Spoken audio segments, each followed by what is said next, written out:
Okay, so I know we're a couple minutes late. I'm sorry. Like I said, thank you for allowing the technical difficulties to pass. I'm so happy that you're drinking champagne. What are you drinking? I'm having the Viognier Haute Origine. Amazing. Um, as am I, in Okay. fact. Okay, so everybody, most people on here know Kevin. Yes, at least in some capacity. And just in case you don't, for a quick rundown, Kevin was really the first, if I can be so bold, one of the first national voices for Grower Champagne, and also for Riesling. He worked for Terry Thies, with Terry Thies, as the national sales manager for 20 years. Is that right, Kevin? 14 years. The rounding is good on that, though, the math. In any case, 5-ish years ago, he started Shotzzy with Josie Lights. Mark, who's on the screen as Veltliner 1, is a newer addition and certainly not new to the industry. So both of them are experts in all things champagne. In my opinion, one of the coolest things about the Shotzzy Champagne portfolio specifically is not only the new pricing model that it brings to our market specifically with much, much lower margins and much bigger availability, but also the kind of next wave of champagne in the same way that you can think about what Thies was doing 20 years ago. I think Mark and Kevin are really on the forefront of finding producers who are in the middle of a new generation. So Kevin, I'll let you take it from there. Perfect. Thank you, Brooke. I'll just introduce Sebastian Nickel, who's on the screen there. Hello, everybody. He works with Nathalie Viognier and Hubert Sarrault, he's our main liaison with those two people in the winery. So I asked him to join us if he had time tonight while he's in France. So he's also quarantined in France. I invited Pascal Doquet and Fabrice Pouillon, but I don't know if they're gonna join or not. I guess I'd like to start by just kind of saying, we're living in some crazy times right now, and one of the things that's become kind of interesting for me is just this new way of selling wine or talking about wine or interacting with our customer base and with people that we work with. And I told Mark this the other day when we were talking about our distributor in Texas. When I started Shotzzy, one of our motto is from grower to glass, and one of the main tenets or one of our goals in the business was to have a more direct relationship between the producer and the consumer of wine. And we try to do that with several different things. One, we have a very content-rich website. Number two, we are completely transparent about our pricing to our producers, so they see our markup and what we're selling the wines for and where all of our costs are. And three, we had a lower margin so that we could get into the market a little bit less expensive. And that's kind of all we could really do in the three-tier system. And with this current issue that we're dealing with of social distancing and businesses being shut down, it's enabled events like this, which is something that we couldn't do unless we were actually physically in the market. So I think there are some things that are coming out of this current crisis that may continue on, and I hope these are some of those things. So thanks for having us today. I guess I want to start, and I'm going to have Mark also jump in here wherever he wants to, just because, just to give you a little background on Mark. Mark had my job at Skurnik where I had my job. So Mark was the national sales director at Skurnik, covering the Terry Thies portfolio from 1999, I think, until the end of 2000. I started in January 2001. And then Mark has since gone on to sell wine down in Florida at a distributor. He then had Robert Hood Wines, an owner of Robert Hood Wines up in Chicago, where he works heavily with the Thomas Calder portfolio, so another grower champagne portfolio that's pretty intense. And so Mark has seen kind of all sides of the grower champagne movement, and I wanted him to be here because he has a lot to add to this as well. I wanted to start by just saying how much grower champagne has changed in the last 20 years. When I started going over to Champagne, we would never taste Vin Clair. Vin Clair was just something that was not available for us. Producers didn't show it. We only had one producer that had any interest in showing it to us. And that producer basically showed it to us as a way to brag about how many hectoliters per hectare he was getting, and still maintaining that the quality was there. I'm not going to name names on any of these things, but this is now totally upended in what is now happening in Champagne. Right now, you cannot go to Champagne unless, if you go to Champagne, you're tasting with growers, they almost always will taste you on the Vin Clair. The Vin Clair is what they are most proud of today. And this kind of epitomizes several things that have changed in the last 20 years, both in viticulture and vinification. And we can talk about those in more detail as we move on through. But you know, Thierry was the first to really have a portfolio of grower champagnes. It started in 1999. And then the floodgates really kind of opened, and there was a lot of grower champagne that came into the US market. And just because it's a grower doesn't mean it's good. And I think that's one important distinction to make. There's a lot of grower champagnes in the market that just are not that good. So just because it's a grower doesn't mean it's a superior style of champagne. When I first started doing champagne seminars, I've done them a lot in Colorado for Synergy. The first ones we did was to kind of try to describe how grower champagne was different in the larger category of champagne. So we spent a lot of time working on just the basic education of what is a grower champagne. And we did that by doing blind tastings against co-ops and negotiants. So we'd have Clicquot, we would have Moet, we would have Fouillat, et cetera, in a blind tasting against the grower champagnes that we were importing. And I would never do a tasting like that again in this climate, just because I think the general knowledge of what grower champagne is now has come to a point where people really understand it. And that's really not the point we want to make anymore. The point we want to make now is what is the current movement in champagne and where is it going? So two things here. One we can talk about is organic viticulture and different farming practices. The second one would be fermentation. And then the third would be then a focus on single parcel plots of champagne, which is I think the future of champagne. Back 20 years ago, when we were first educating on grower champagne, it was still very common for people to talk about champagne being a blended wine, and that was the most important characteristic about champagne. And really now that is just something that most people don't even consider as much anymore outside of the big houses. So yeah, the first wine we have today is the Aux Origines from Vignay, from Nathalie. This is from her original parcels down in the Côte de Sézanne, which is south of Crémant, which is where the house is based. And it is a sandy clay soil with a subsoil of Cretaceous rock, of course. And we added this to the portfolio last year. Nathalie was looking for kind of a lighter style to the Grand Cru one, which is the basic non-vintage that we used to have, which you guys also carry, which is now called Ora Alba. And they were looking for like a lighter, more finesse-driven, also cheaper price point style of champagne. And so that's where we brought this in. I found Vignay through kind of a crazy way. I originally ran across Nathalie's husband's wine, which is Hubert Sirot. And I sent an email, I think, to Nathalie or to the house, and then somehow they hooked me up with Sebastian, because I think Sebastian was kind of their liaison person. And I went to taste the Sirot wines, and then Nathalie was like, "Would you like to try my wines too?" And I said, "Sure." And so that's kind of how it all started. And what I was most impressed was that this was the first grower champagne to be bottled in the Côte de Blanc, okay, way back in the turn of the last century. It's also the first grower champagne ever be imported to the United States. This was back during Alexis Lichine and Frank Schumacher back in those days. So it was under a different name. It was called Lebrun back then. There still is, the main house still has the name of Lebrun, L-A-B-R-U-N. But we asked Nathalie to revitalize this old label of Jean Vignay for our purposes. So this is what we use. The other thing that would impress me about it was that grower champagne typically has pretty young vintages in the non-vintage cuvee. And their basic non-vintage that we start with, that you work with, the Grand Cru one, is always vintages that are at least 6 years old. So it gave us some age in the basic non-vintage wine, and it was very dry. It was less than 5 grams dosage, which is what we wanted. So it gave us access to older vintage material in the basic non-vintage. This one, the new one, Aux Origines, is from 2014, 85% from 14 and 15% from 2015. And of course, it's 100% Chardonnay.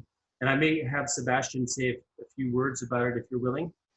Yes, I can. Well, it's the last wine we brought out. In fact, we are constantly getting older, and the winery is very old, since a couple of generations. But the G Vignay project is pretty young. we are working on that since 15, 16 years with Natalie. And we're doing different things than her father did, who made, well, traditional grower champagne like in the 1780s. So everything was blended, vintages, origin. And Natalie's father, who passed away 12 years ago, he always said there's different and more things to do than I did, but I won't do it. So, well, we did it. And it started just by interest. We wanted to see what happened if we separated some plots and stuff like that. And it turned out into a new brand. So it was accidentally, or we just followed what the vineyards could show us. And when, like Kevin said, we were looking for something more easy drinking than we are making on the other cuvées, we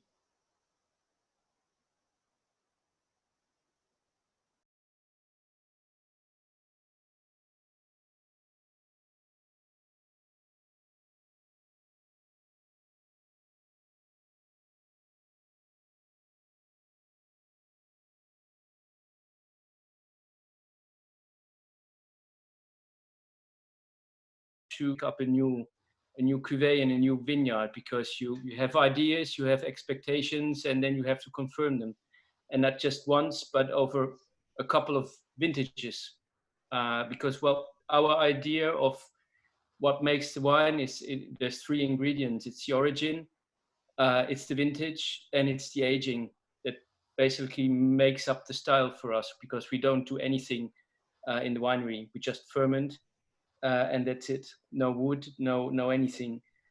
So it took us a while to find this wine that we were looking for, and the vineyards. And we started on the 2014 vintage, because 2014 is pretty much an easygoing vintage also. So it was pretty easy to find a smooth, nice drinking champagne in 2014, and then we blended a bit of 2015 in it, because it gives it a bit more power. So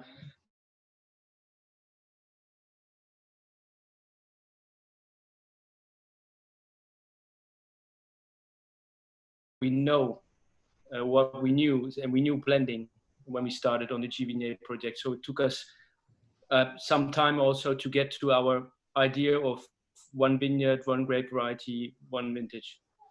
Can you talk to about about the dosage here and throughout all of your wines? I think that I understand that a less dosage is kind of the trend of the American palate right now, especially in coastal cities. Can you talk about your usage of dosage and global warming, if it's like just stylistically, or if it's because of warmer vintages? Or I know it's a complicated question. I don't know if it's a complicated question, but I'm not sure that I'll find an answer. So I will try. Well, all the dosage of our wines, all our wines are at 5 grams. When we started to really work on a serious project, so in 2010-11, when we found out that it wasn't just anymore trying to make wines for us and see what happened, but that it would go to new cuvées and new wines, we set up a charter. Do you say that? Mm-hmm. Where you write down what you're doing, and so we wanted one dosage for all the wines. So that's what I say. We do the same on all the wines in the vineyard. So it's just steel tank. It's all just fermented in steel. Everything does mellow, and that's it. So vintage, once we have picked, vintage is very easy for us, because we don't have any work to do after that anymore. And we decided to go for extra brut. And we wanted to find one dosage for all the wines, really to push it to the maximum, to say the wines are not made by our winemaking, but, well, by the origin, the vintage, and the grape variety, and the aging. And so 5 grams turned out to be pretty good, or to fit to all the wines. Of course, I think we can go lower on several cuvées, and we could go lower on Oralba. We could go to 3.5 or something like that. But the challenge for us is not to go as low as possible. It might change one day. Probably we'll say in a couple of years, or on the new vintage, well, we will do a dosage of 3.5 because it fits better. But until now, 5 works out well for everything. And even when we brought out Origins last year, well, we are testing, of course. So if it happens that 4 looks better or 6 looks better than 5, we go to 4 to 6. But until now, I don't know why it works. 5 just is our magic number. Normally 3 is the magic number, but for us it's 5. I think, Brooke, to your point, I think people are experimenting with, I think the move towards lower dosage did start with trends in global warming as far as ripeness of grapes were concerned. So the grape at picking meant that there was more body in the champagne when it was fermented, and you didn't need to have sugar and stuff to kind of give you that volume that you would otherwise get. So I think there is a relationship between the two. I think I mean, I'm not dogmatic about it. We have like Natalie's husband, Hubert, his wine has no dosage. We have with Guyon, all the single parcel wines have no dosage. With Jocquet, it's all over the board, depending on what the cuvée is. With Viognier, it's one dosage. I think their philosophy there basically is to say, you know, what we want you to taste is the origin of the grapes and the grapes themselves, and not what a dosage does to it. So they want to, by having all the same dosage, they're allowing just the specificity of the site to speak, as opposed to the sugar to be influencing that. We don't want to make winemakers wine. So well, at the moment, maybe it will change over the years. And then you were talking about global warming also, and there's certainly well, a difference between now and 10 or 15 years ago. But then there's also ripeness is very important, and ripeness is not just sugar. Ripeness it's very astonishing that when we pick, the grapes are ripe, and it doesn't just mean that they have between 10 and 11 alcohol potential, but the pips are ripe and the skins are ripe. And that changes a lot the wine that you're making out of that grapes. Even if we don't use the skins and we don't use the pips, because we only make Chardonnay, so it's direct press. We don't make rosé. But the entire ripeness and taste and aromas of the grapes are fully ripe. Like if you would pick in Burgundy at 13.5. I just heard somebody, a champagne producer, say that in their opinion, the sugar at this point is less important than the ripeness of the pip. They said that they will wait to pick, even if the sugar goes way, way higher than they wanted it to be, in order to wait for the pip and the skin to be ripe, because that at this point is more of a danger than the alcohol. Do you agree with that? Is that a strange thing? I don't think they can't wait too long, because when you pick, let's say at 12, and you do second fermentation, you would make champagne at 13.5 or 13.2. So it might be a bit bizarre as a balance, but what it's all about is, well, making wine is all about balance, and drinking wine is all about balance too. So what's important is balance in the vineyard, and so it's when you read books about making champagne or whatever in France, or I don't know abroad, but in France, in old books you can still read that we pick the grapes when they're not ripe. But that's not true. It's a different ripeness. So it's all about vineyard management. And that's the point when I tell you that we pick at 10.5 with ripe pips and ripe skins. Or at least that's what we try to achieve vineyard. But it's about the balance of the plant with the environment, and then you get ripe grapes at 10.5. And waiting for the pips and go up to 12 or 12.5, I don't think you can make Chardonnay champagne with that anymore. You should make Coteaux Champenois with it. You could. So Natalie's story kind of epitomizes for me the first thing that I mentioned about the changes that have happened in Champagne in the last 20 years, and that's this generational change.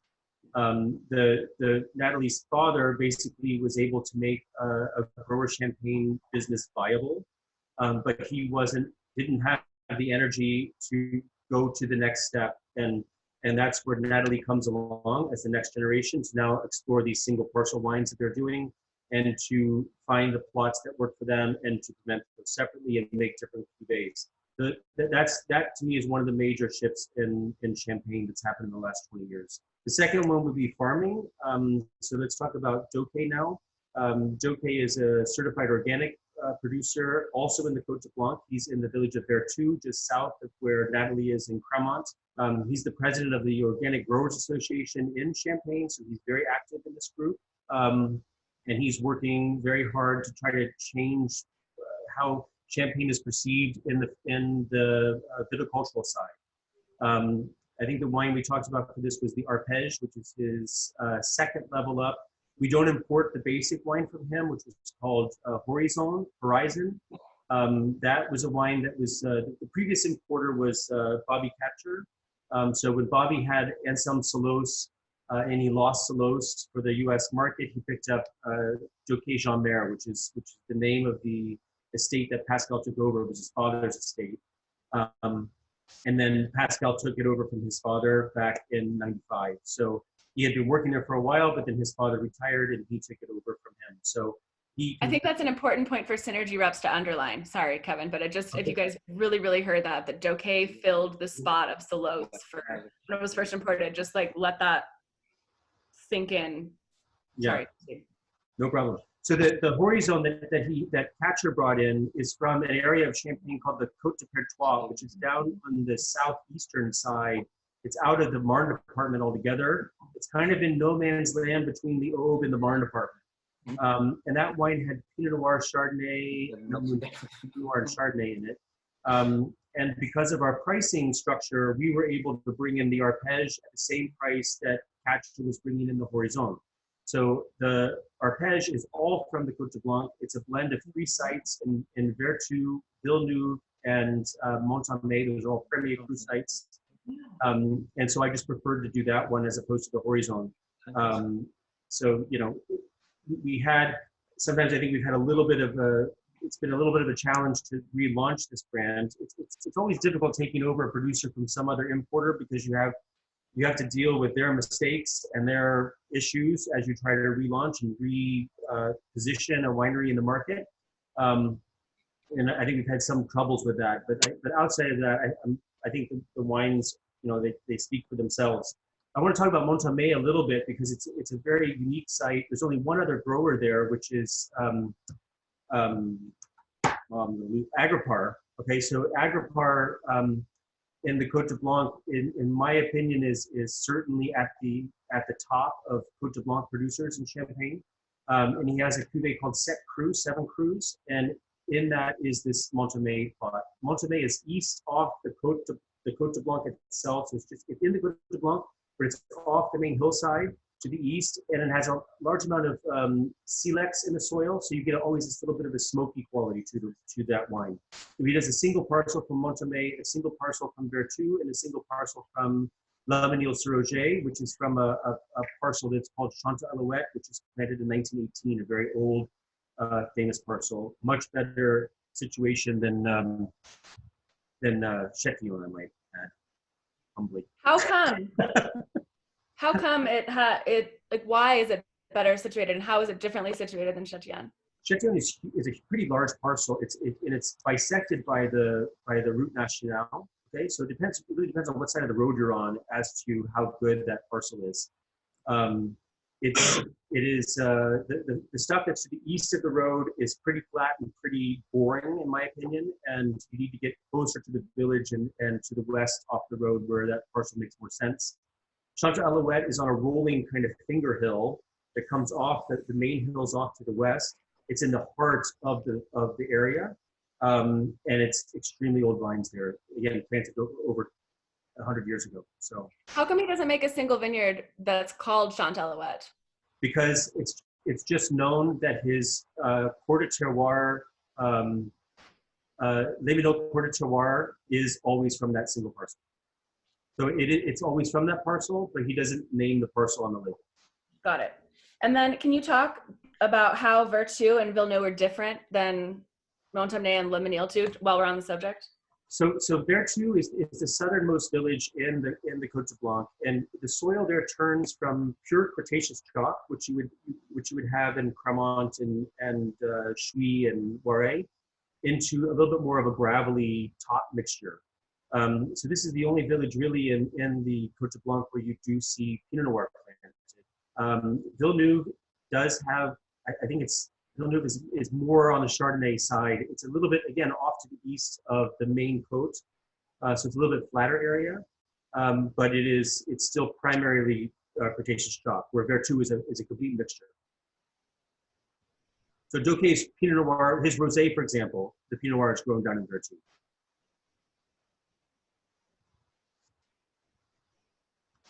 One other thing I would say about Arpège and kind of the Doquet style is that whereas the Viognier is kind of a classic Côte Blanc, very crystalline, very bright, very focused, lime and apple and pear and very kind of mineral driven. The Doquet wines are not that way at all. They are much more on the autolysis side. There's a lot, the aging of the vines, of the grape, the years that go into the basic wine are much older. So I think we're now on 2011. I don't know what you guys have, or 12. So, he holds them back for a longer period of time. He ferments in barrel, he ferments in steel. There's no real recipe to him. He's a little bit more, haphazard is not the right word, but maybe more of kind of the, he's an old hippie. So he kind of like, I'm going to do it this way this year, or I'll do it this way. And so the wines definitely they're more voluminous than what the Viognier style is. Definitely more of a richness and an autolysis to the wines. Can you define autolysis? I just learned this, and I think it's an interesting thing to share with the team. Tell me what you learned, Brooke. Damn it, on the spot.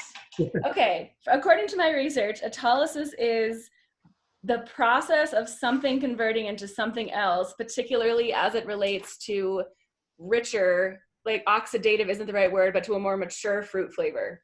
Exactly. Whew, what are the two somethings? Oxygen is one. Yeast is another. Aging in oak is another one, depending on how much, it all has to do with how that wine evolves in what vessel it evolves in. So having a long period sur lot is going to give you more autolysis, because you have a longer period of contact between the wine and the yeast cells before you do the disgorgement. So wines that have a long sur lot period always have more autolysis than ones that don't. Okay, so an enzymatic process. Yeah. Got it. Can I add something to that, Brooke? Yes, please. Hey guys, this is Mark. I just want to add to that because I use the word autolytic a lot in my conversations about champagne in the marketplace now. And it used to be back in the old days when we first started doing this, because the negociants were releasing their non-vintage brutes, which were blended, heavily dosaged. They were doing so with the legal minimum very often. A lot of the negociants were doing that with the legal minimum of time sur lot. So the wines were relying heavily on their dosage to balance them out because they hadn't evolved. So in the early days, when we were talking about, when we were trying to promote grower champagnes, one of the things that we would talk about was that the growers that we worked with had longer periods, even for their non-vintage brutes, would have longer periods of time sur lot on the lees, which would enrich the wines, even the entry-level wines from a grower, compared to the non-vintage brutes from a negociant. I'm bringing this up because I want everybody to be careful about that conversation now, because it's a little bit less pertinent because of some of the real generational revolutions that are happening in Champagne, especially down in the Aube, for example, but also now in the Valais, in the Montagne, growers are releasing single vintage wines, single grape wines, single parcel wines, and they're releasing them within almost 24 months of harvest in some cases, again, at the very, very legal minimum. Some of the most famous producers available in the US market at this point are releasing wines. Let's think of Cedric Bouchard. We can name, having a mental block, but Cedric Bouchard would be one. What's that? Lasagna. Lasagna does the same thing. Although he does extended barrel aging. Who's Dominique? Marie Courtin is another one that does the same thing. So the wines, and you guys are seeing these in the marketplace, and I hope when you can afford to do so, definitely order them and drink them, because they're great wines, but they're being raised in the vineyard in a more vinous way than historically Champagne was. So they don't have to rely on that extended period of time to develop the autolytic qualities. So what I would do in your own Champagne explorations, and especially as you start to have discourse about or continue to have sell these wines at the point of sale, is to start to think of the wines as either autolytic, a wine that has extended time on the lees, or a wine from one of these more southern, potentially more southern powerful producers where it's a single cépage and it was released very, very quickly. They use no reserve wine in the blend. Typically, those producers that I mentioned do not keep reserves. They do not keep Soleras. So it's really treated just like a still wine, and then made into sparkling wine. And these wines, if they come from good parcels and they're well made, are not inferior to wines by the autolytic style at all. And you could argue that these are some of the most innovative Champagne being made now. But I wanted to, since we're on the subject of autolysis, I wanted to point out that we live now in a golden age in Champagne where producers aren't relying exclusively on autolytic or sur lat time to enrich the wines. Hope that wasn't too long-winded. So, okay, good. So let's move on then to Pouillon and the last producer, which is the basic non-vintage from Pouillon. There's a lot going on here that I want to talk about, and I just want to use him as an illustration of fermentation changes that are happening. Pouillon is someone who, again, it's a generational shift. He took over from his father. He converted the vineyard to organic farming. They're even doing some biodynamic farming there. He's in his second year of conversion, so or certification conversion. So he'll be certified organic as of 2021. And he also brought wood back to the cellar. So I think we all know kind of the history of European wine in a vague sense. In the 60s and 70s, all the wood was taken out of the cellar for the most part, replaced by stainless steel. And now wood has been coming back now for the last 15 years or so. For Pouillon, it's important that wood is part of all the fermentation that he does. The reason why we have Lecan-Colin from Burgundy, for example, is because Francois Lecan and Fabrice Pouillon went to school together. They both went to school in Avize, and they became best friends. And the barrels that Fabrice is fermenting his Chardonnay and his Pinot are coming from Lecan-Colin for the most part, as used barrels from him. So that's the connection there, and how Schatzi has both producers. There's other things that are going on with Fabrice, which for me are kind of fascinating. He's totally changed the way he presses wine. So the old way would have been to do a coquard press, where you would do the kind of the pre-run juice, the cuvee or the porte cuvee, the heart of the juice, and then the tail, the tie. You'd have a first pressing of the tail and a second pressing of the tail. Fabrice basically says that this is old technology, old ideas, and he does 5 pressings at different times. So he'll do 30 minutes of 5 different pressings. And from that, he gets different amounts of juice, and the juice has different qualities. So the first press, he thinks, typically comes from the pulp of the grape itself. He gets out of that first press around 8 to 9 hectoliters per hectare. The second press is more of what's coming out of the skin, in his opinion, which gives you a different pH, a different acidity. And then the third press is coming closer to the pips, which again gives you different acidity and different pH. And then he does 2 more pressings, which would be considered what we used to call the tail and the second tail. And the second tail, for example, he only ferments in oak and leaves it in oak for 18 months before he would even think about using it in something. So he doesn't always use it, but if he does, it's in neutral barrel for 18 months before it's used. So again, he does this so that he can ferment them all separately. So each different press, so if you go there, you'll have like, when you taste out a barrel with him, all the Vin Clair, they'll say this is the first pressing of this is the second pressing, this is the third pressing. And they're all separated, 5 different pressings in the cellar, fermented separately. And that's great. Does the tie add like a waxy, oily, what does the tie, using the tie in this case, add, in your opinion and his? I don't know what his opinion is on that. In my opinion, you know, that's a good question. I've tasted them out of barrel, but I've never really asked him, okay, in this final wine, how much Teo is in here? It hasn't really come up. They just have a different quality. They're less fruity. They're more structural. They're more textural, and they typically have the acid structure is completely different. So like the first, second, and third pressings for him are going to be, the first one definitely more fruit forward. The second one is going to have more of that phenolic quality to it, but still very fruity. The third one has more structure, and then the tail stuff has always more structure than that, because you're getting more of that phenolic material out of it. If you allow, Kevin, probably I can say something on that. Yeah. It's probably when you go to the Northern Rhone Valley, to the whites, and you take Roussanne and Marsanne. Roussanne is very easy to approach, very fruity, very elegant, very show off, and Marsanne is very difficult to handle, to work on, and to appreciate, and you need time, and you need barrels to work on Marsanne. And it's a bit the same idea, that you have, in fact, something more that's working on structure and vegetal aromas, but the good ones, not the lack of ripeness. But you need time for that, and you need to work them differently. But when you get them then through ripeness where you want to have them, it can be very interesting to go to structure and mouthfeel and texture, in fact. Wow. Cool. And then other things that he's doing Thank is, you. other things that he's doing, Brooke asked me a little bit about climate change.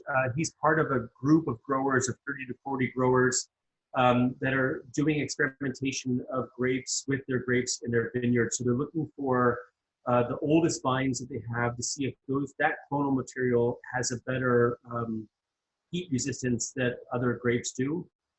They call that Marcel Champenoise. It's all preliminary at this point, so they don't really have answers to it, but he's part of a consortium of 30 to 40 growers that are looking into that. There is another grape in the area that is being looked at to be added to the legal grape varieties. It's called Voltise, Voltise. Fabrice thinks it's total bullshit. He thinks that this is it's a grape similar to Chardonnay in characteristics. It's resistant to the mildew, which is one of the biggest problems in Champagne. But in Fabrice's opinion, he said, you know, nature will always find a way. And if there's a void, if the mildew won't grow on its own on the grapes that have been grown there for hundreds of years because of this new introduction of this grape, that nature will find something else that will come in and fill that void. So he's not very high on it. I know that there are other producers that are bullish on it, but as far as Fabrice is concerned, it's something that he's not very interested in. Kevin, I think that's what I was talking to you about earlier. That's what I mean. So that is just to be clear, that is like a hybrid varietal or something that has been allowed in Champagne or is about to be, or what? It's a Piwi variety, similar to a Chardonnay. So it's a hybrid of, I don't even know what the two grapes are, or how it was made. It was made by crossing different things that is mildew resistant. So it's like the Piwi varieties that you see in Italy and other places. And it's mildew resistant, so that you don't have to use copper or sulfur to spray. Got it. And I think it's allowed to be planted, but it's not legal yet for the grapes that can be used in Champagne. So it's not, like Petit, Meslier, Formentou, Arbonne, Chardonnay, Pinot Blanc, Pinot Noir, Pinot Meunier. Those are the legal ones, but this one's not yet legal. Okay. Sebastian, do you know about it? Do you know anything about it? Put my microphone back on. I don't know much more about it than you do. We are not at all into that, and Hubert might know a lot more about that. But they give me a call. They see us, but they can't hear us, and they can't talk. So so they are thinking about us, but that's all. So, I can talk about that with Hubert if you want, and give you a written feedback. Sure. But I'm not more into that at the moment. No idea. we're focusing on Chardonnay, Chardonnay, Chardonnay, Chardonnay Yeah. for the next 200 years.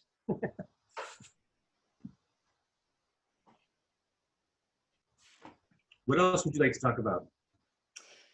I have a question too. I know maybe Sebastian, this is something that you can answer too, but about the rules of viticulture durable. Wow. I'm Since not that's the best. 2015, right? I'm not the best guy to talk about rules, but I can try. I should be, because I'm German rather than French, so I should be better in rules than the French people, but I'm not, apparently. It is something that French government tries to set up and point out a lot. They are much more into sustainable development than organic until now. But it never really worked. They set up a couple of labels, and people didn't really follow.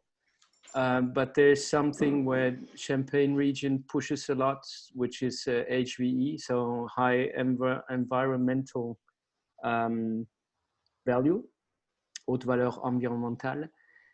And we got into that since last year. So it is a lot better, high dog, a lot better than what happened in the 70s, 80s, especially in Champagne, where everything was allowed. And the worse it was, the better it was. So it's focusing on spraying reduction. It's focusing on wastewater, and it's focusing on biodiversity. And so it's pretty interesting because, well, they do a lot of regulation on the spraying and the waste, but they do biodiversity control in the vineyards and around the vineyards. So it's a focus that's pretty interesting because it's not just focusing on what we do, but also on what happens around us. And so I think it's a pretty good thing. We are not good enough today to go organic. We admit that officially. Probably we go there. Probably we are trying to go there. I mean, Kevin talked a lot about generation switch, and we, and especially Natalie, were a very good example for that, because we are not just battling against climate change and things like that, but also against the old generation who doesn't understand at all what we're doing and what we're trying to do and where we're going, and that the market changes and that expectations change, and that responsibility also of agriculture changes. So for us, getting to HVE is a very, very big step, and we'll see where we go over the next years. But for that, go. I asked Fabrice about Durab. He laughed at me when I mentioned it to him.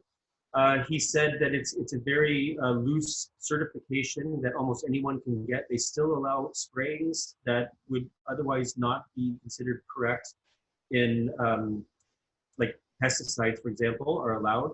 So he thinks that it's a joke. He thinks that it doesn't really mean anything, and he's not impressed. Yeah, I understand. Fabrice is organic, I think. Yeah. So I understand for someone who is already organic that it's a laugh. A laugh is probably a bit hard, but we're totally aware of that. I mean, for us, it's a big step because. No, I'm not talking about HEV. I'm talking about Durab. Well, durable one doesn't mean anything. Yeah. I mean. When the government talks about viticulture durable, it's just like it means really do what you want. Yeah. Because there's no legal official rule about that, as long as you don't get into any certification. And then even HVE, well, you can always do better. But we look at what we're coming from, and Natalie's father, I think he would be proud of us. Natalie's mother doesn't understand where we're going. Yeah. Because it's so far away from what happened still in the 90s. I mean, you all know that in the 70s, 80s, they fertilized vineyards with trash from Paris. I mean, that's where we come from. So focusing on no more weed killers and no more insecticides and biodiversity. It's a whole new planet comparing to what happened 30, 40 years ago. And for that, Champagne, the entire Champagne region is pretty good because they push everybody to go there. We have the big houses, we have Moët & Chandon, we have those guys who have a lot of power and a lot of money, and who work a lot for us because they have huge budgets for commercials. and they make the rules, but they also decided that the entire Champagne region until 2023 should go certified sustainable development. So that's very interesting about the Champagne region, that there's this huge power and collective movement which doesn't exist in any other wine region in France, with everything that's good in it and everything that's bad in it. I mean, there's good things in those big companies and bad things, but HVE, for example, a label who exists since quite a while, and it almost got forgotten until Champagne dug it out and said, we are focusing on that. So that's probably the first sustainable development label in viticulture that really means something today in France, due to Champagne. Well, I think that there are other specific questions that I have. If it's okay with you guys, I'll email them to you so that you can get into them in a way that works best for you, if that's good. Yeah, perfect. Yeah. I think before we say goodbye to everybody, I also want to just remind that the way that Chatzi works, as we've sort of been talking about before everything got halted, is stateside. And I know that most of you guys have taken advantage of that, but that's true for buyers too, that we have the luxury of having access to this new price model throughout the year, which is totally novel. Every time I say not, it's like saying something's trumped, you know? When I say novel, I feel kind of like, oh, too soon. That's okay. Scott's brushing me off. In any case, I thank you guys for not only for your support vis-a-vis that price model, but thank you for taking time out of your day to talk to us and connect with us and face-to-face with us. Thank you all so much. We appreciate it. And if you need anything, you know, we have time on our hands, so reach out. We're here.